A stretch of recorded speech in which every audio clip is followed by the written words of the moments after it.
Hi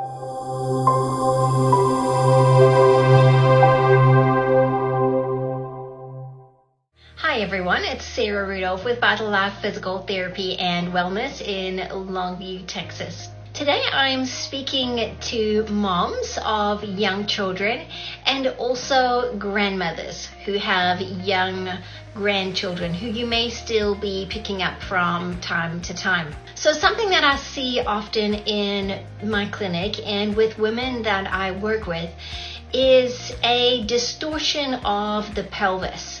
Many times this happens that the pelvic bone has moved itself upwards, and that is causing sometimes back pain.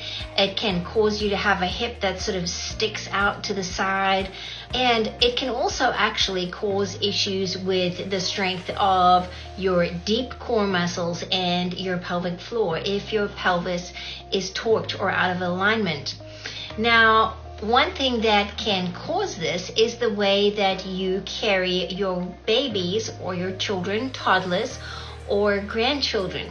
So I just wanted to make this video to help you combat this very common thing that I see, so that you can help avoid having back pain and having these issues with your pelvis later on. What I would encourage you is to use a baby carrier that can hold your baby in front of you or behind you, of course. But if you are going to be holding your baby on your hip, which of course is something that a lot of people tend to do, it's very easy to poke that pelvic bone out and use it as a convenient shelf to hold the baby. You might think that we were designed that way.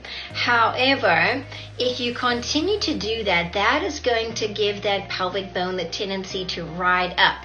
And the muscle on the side here between your pelvic bone and your rib cage will tend to shorten and maintain this dysfunctional pattern. And so what I would say is, if you are going to be holding your baby or your grandchild on your hip, really try not to let that hip poke out like that, but keep your hips in alignment, keep your pelvis level, and use your arm muscles to help hold the baby. So this is going to build some strength in your upper arms and maybe in your shoulders as well. And you may find that you're going to have to switch sides more often than if you were just using your hip as a shelf for that baby. One of my patients said the other day she was in line at Meet the Teacher, and she saw many young parents holding their babies on their hips like this while they were waiting in this line for a long time. And since she had known about this, she thought to herself, oh, these people are all doing it incorrectly.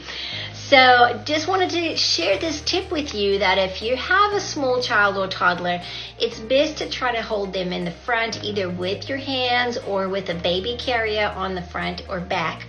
Or if you're going to hold them on the sides, just a quick recap, change from one side to the other fairly frequently. Try to avoid sticking your hip out like that, which can cause that pelvic torsion and lead to some problems down the line. So I hope that helps. Feel free to share this with friends and family members who have small children or grandchildren. I borrowed my 9-year-old's bedroom for this video, and this happens to actually be a doll that I had when I was her age, and looked after it and passed it down to my girls. So thanks, Jenny, for being the model. And she is alive and well and older than my 2 kids. But I just wanted to share those tidbits of information with moms and grandparents.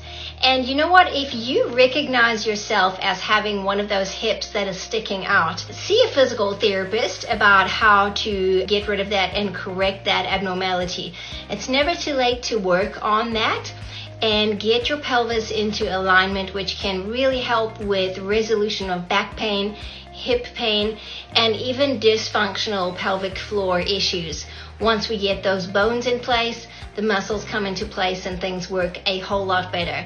So if you need to reach out to me, please feel free to contact me through Facebook or private message, or through email at info@vitallife-pt.com.